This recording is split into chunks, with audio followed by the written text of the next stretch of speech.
Olá pessoal, tudo bem? Vamos dar continuidade às nossas aulas.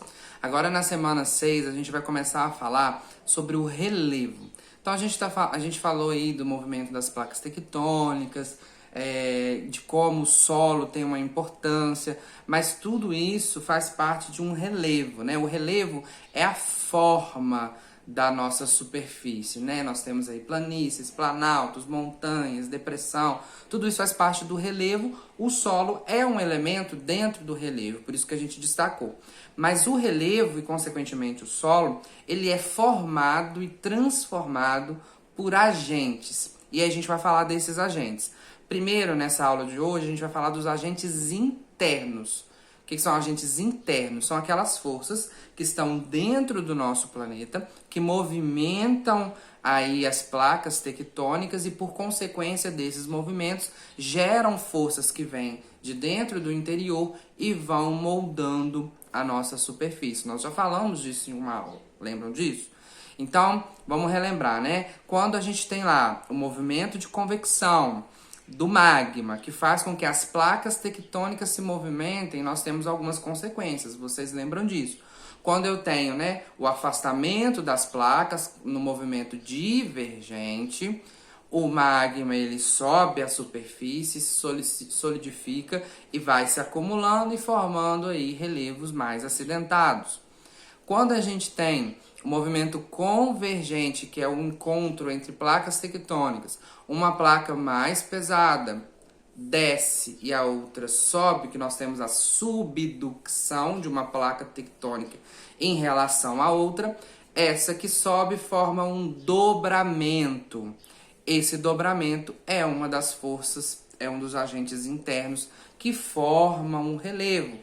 Na América do Sul nós temos esse fenômeno.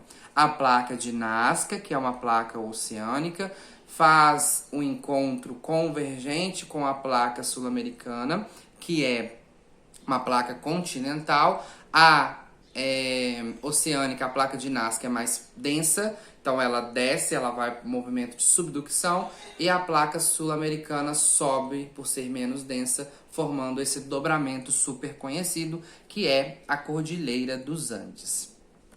E aí, nesses movimentos das placas tectônicas, tanto o convergente quanto o divergente e o transformante, além dos dobramentos, das dorsais que são formados, como a gente já falou em outras aulas, pode ocorrer também falhas. Por quê? Nós estamos falando de grandes blocos rochosos. Uma placa tectônica, ela é gigantesca. A placa sul-americana, por exemplo, ela pega toda a América do Sul, todos os países da América do Sul e ainda uma parte do Oceano Atlântico. Então é muito grande. Aí vocês imaginem uma placa desse tamanho se deslocando sobre o magma, se chocando com uma outra placa tectônica que é tão grande quanto a placa sul-americana. E as outras também, só estou dando esse exemplo.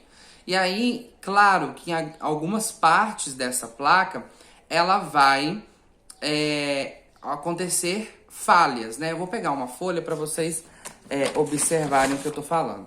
Imagine que isso daqui é uma placa tectônica e ela vai se movimentando. Só que ela é muito grande, tem muitas rochas.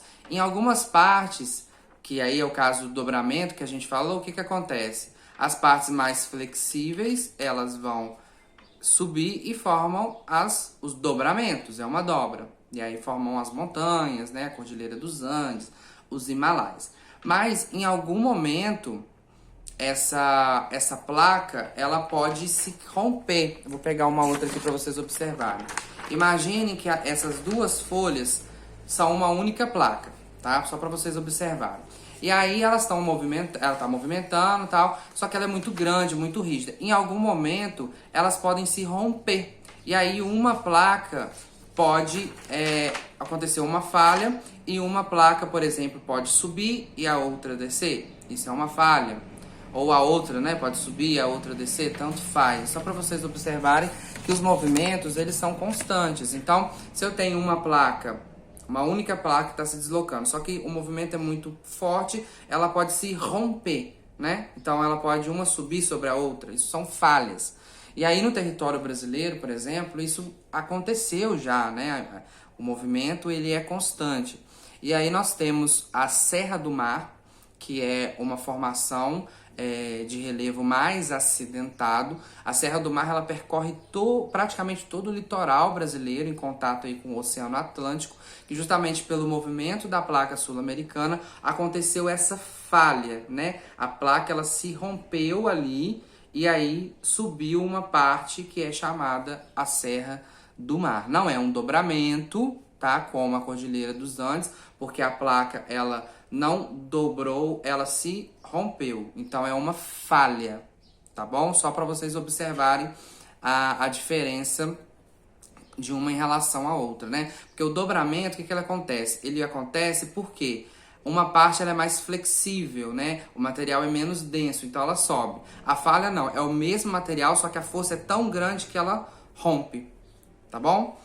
É só pra gente poder entender. Só que esses movimentos não é assim, né? Aconteceu ali, rompeu, subiu. Isso acontece ao longo de milhares de anos e são acompanhados por outros fenômenos muito conhecidos: os terremotos, os maremotos e os vulcões, tá bom? E agora eu vou falar um pouquinho sobre esses fenômenos. Duas coisas, na verdade eu vou explicar, mas uma coisa que é muito importante vocês entenderem. Terremotos, vulcões podem acontecer em qualquer lugar. As placas, elas são dinâmicas e as falhas acontecem. No meio de uma placa pode acontecer uma falha e essa falha é acompanhada de um terremoto, de erupção, porque o magma ele pode subir. Só que isso é muito raro e geralmente acontece numa intensidade mais baixa. Agora, aonde acontece o encontro das placas pode ser convergente, pode ser divergente ou pode ser transformante. Nesse limite, esse movimento ele é constante, ele acontece o tempo todo. Só que, né, ele acontece o tempo todo, mas ele vai acontecendo devagar ao longo do tempo. Só que fica uma tensão muito grande. Imagine duas placas ali chocando uma em relação à outra. Essa tensão ela vai acumulando que chega uma hora que explode. E essa explosão pode ser uma falha, pode ser uma subducção, e isso vai gerar esses outros fenômenos, que são os terremotos, os vulcões e os maremotos. Então, o encontro, isso é importante, está no bloco. O encontro de placas tectônicas são mais sujeitos a esses fenômenos como terremotos, maremotos e vulcões, e numa intensidade mais forte. O meio das placas tectônicas podem acontecer, porém numa intensidade mais baixa, como é o caso do Brasil. O Brasil está no meio de uma placa tectônica, nós temos alguns eventos de tremores de terra, de terremoto, porém numa intensidade baixa que não chega a destruir casas, enfim, ok? E aí qual que é a diferença de um terremoto para um maremoto? O terremoto é essa movimentação que a Terra ela se move, mas a consequência desse movimento ocorre no continente. Quando esse, que a gente chama de epicentro, que é onde surge essa tensão, ela chega à superfície. Quando ela ocorre no continente, é um terremoto. Quando ela ocorre no fundo do oceano, é um maremoto. E geralmente o maremoto é acompanhado de um tsunami. Por quê? Tem lá a tensão, né? Aí essa tensão ela explode. Aí se ela explode, se esse epicentro é no fundo do oceano, é um maremoto. Aí gera o tremor de terra, que como, né, o oceano está longe, né, a gente está no continente, às vezes nem é sentido. Porém, essa tensão, essa pressão, ela é tão forte que esse movimento empurra o que está em cima. Se é no continente, vai empurrar as casas, as árvores, por isso que tem tanta destruição. Mas se é no oceano, empurra o quê? A água. Então esse movimento vai empurrar a água que está em cima e gera as tsunamis, que são as ondas gigantes, que se tiver ali uma porção de terra muito próxima, pode atingir o continente.